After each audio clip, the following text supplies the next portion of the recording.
দেওয়া যাবে কিনা। কিছু কিছু ইনজেকশন দেওয়া যাবে, কিছু কিছু দেওয়া যাবে না। কোনগুলো দেওয়া যাবে না? এনার্জেটিক ইনজেকশন দেওয়া যাবে না। এরপর রোজা রেখে আতর দেওয়া যাবে, কোনো সমস্যা নেই। পারফিউম দেওয়া যাবে, সমস্যা নেই। আই ড্রপ দেওয়া যাবে, চোখে ড্রপ দেওয়া যাবে, আইলাইনার দেওয়া যাবে, কাজল দেওয়া যাবে, এগুলোতে রোজা ভাঙে না। খাবারের যদি লবণ চেক করা হয় এতে রোজা ভাঙে না। তবে ঘরে আপনারা এটা ট্রাই করবেন না। বলেন আমার সাথে সাথে, রমাদান মোবারক, রমাদান কারীম, রমাদান মোবারক, রমাদান কারীম। এই যে এখন মনে হচ্ছে যে না, রমজান আসছে, রমাদানের একটা ভাব। মাশাআল্লাহ, তাবারাকাল্লাহ। আজকে আমরা ইফতার পূর্ব মুহূর্তে যে টপিকে কথা শুনবো, টপিকটা হচ্ছে ফিকহুস সিয়াম, দ্য জুরিসপ্রুডেন্স অফ ফাস্টিং, অর্থাৎ রোজার বিধিবিধান। রোজার কিছু বিধিবিধান আছে, রুলস এন্ড রেগুলেশনস আছে।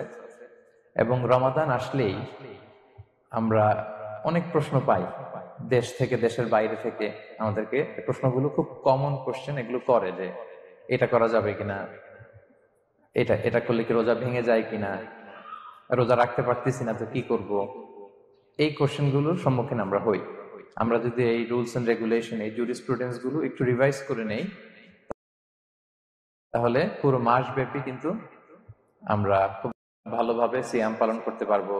আমাদের কনফিউশন গুলো দূর হবে, এবং কারোর মধ্যে যদি কোনো জিজ্ঞাসা থাকে সেটাও আমরা কি করতে পারবো, আমরা সলভ করে দিতে পারবো ইনশাআল্লাহ বিইذনিল্লাহ। আসুন আমরা আমাদের নিয়তটাকে খালেস করে নেই, যে আমরা কিছু দিনই কথা শিখবার জন্য, জানবার জন্য, নিজেকে আলোকিত করবার জন্য এখানে বসেছি। কারণ ইন্নামাল আমালু বিন্নিয়াত, যে কোনো কাজের রিওয়ার্ড দেওয়া হয়, প্রতিদান দেওয়া হয় নিয়তের উপর বেস করে। তো আমাদের নিয়ত যদি ভালো হয়, আমাদের এই পুরো সময়টা এটা ইবাদত হিসেবে গণ্য হয়ে যাবে। আলহামদুলিল্লাহ, আল্লাহ তাআলা আমাদের এই বসাকে, এই শোনাকে, এই প্রোগ্রামে অংশগ্রহণ করাকে আমাদের নাজাতের ওসিলা বানাক। আমরা সবাই আওয়াজ করে পড়ি আমিন। প্রিয় ভাইরা, মূল আলোচনাতে যাওয়ার আগে আমি ইন্ট্রোডাক্টরি একটা ডিসকাশন করব শুরুতে, এবং মূল আলোচনাটা বুঝবার জন্য এই ইন্ট্রোডাকশনটা বোঝা জরুরি। আমি আমার আলোচনা শুরুতেই সূরাতুল বাকারার একটা আয়াত তেলাওয়াত করেছি, 183 নম্বর আয়াত। এবং এই আয়াতটা আপনারা প্রায় শুনবেন, সিয়াম, রমাদান এই প্রসঙ্গ আসলেই এই আয়াত আলোচকরা আলোচনা করে থাকেন। 183, 84, 85 টানা 3টি আয়াতে আল্লাহ তাআলা রমাদান নিয়ে, সিয়াম নিয়ে তিনি কথা বলেছেন। এবং এই 3টা আয়াত যদি আমরা বুঝতে পারি, আমাদের বাকি আলোচনাগুলো বুঝতে আমাদের সহজ হবে। তাহলে প্রিয় সুধী, আসুন আমরা আর কাল বিলম্ব না করে মূল আলোচনাতে চলে যাই। আমি তেলাওয়াত করেছিলাম, আল্লাহ তাআলা বলছেন, আউযু বিল্লাহি মিনাশ শাইতানির রাজিম, বিসমিল্লাহির রহমানির রহিম, ইয়া আইয়ুহাল্লাযীনা আমানু কুতিবা আলাইকুমুস সিয়াম কামা কুতিবা আলাল্লাযীনা মিন ক্বাবলিকুম লাআল্লাকুম তাত্তাকুন। এই আয়াতটা পরিচিত না কম বেশি সবার কাছে? অনেকের মুখস্থ, বা অনেকের অ্যাটলিস্ট অনেকবার শুনেছেন কি, তাই তো?